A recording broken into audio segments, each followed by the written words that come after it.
Poliisi n'ebitongole ebikeesi bookeza engoye bagiye ku bantu babuliji ebifaananyirizi eby'amagye mu bitundu bya Kampala n'emiriraano. Ebyambalo bino bifuna oluvannyuma lw'okukola ebikwekweto omwaka ogwedde.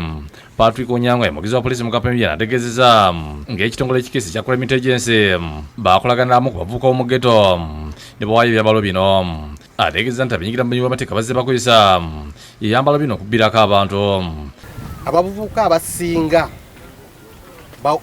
batuwadde oba bazzeeyo bino ebyambalo ku poliisi ez'enjawulo wano mu Kampala n'emiriraano. Poliisi gye njogerako, poliisi za Kampala wano Kampala district, Mukono ne Wakiso. Ate ne bataddewo second phase anti singa tuwazzeeyo oba tuwazaayo engoye zino willingly ne batandika okukwata ki abo ayogedde ku misango enyinza okugula ku muntu singa asanga n'ebyambalo bino. Oba obeera n'engoye zino waliwo amateeka g'omenya, naddala amateeka ga amagye.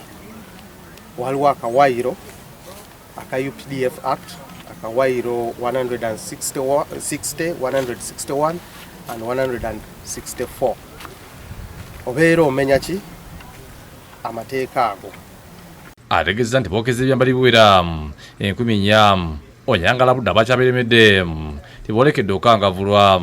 Naye tukyakubira abantu mulanga anti oba okyalina engoye zino badde tusaba tutuukirire genda ku poliisi oweeyo engoye zino, oba tolina oba olina genda oweeyo ku poliisi, tebajja kuvunana omusango kubanga weewaayo buki ogonderedde amateeka.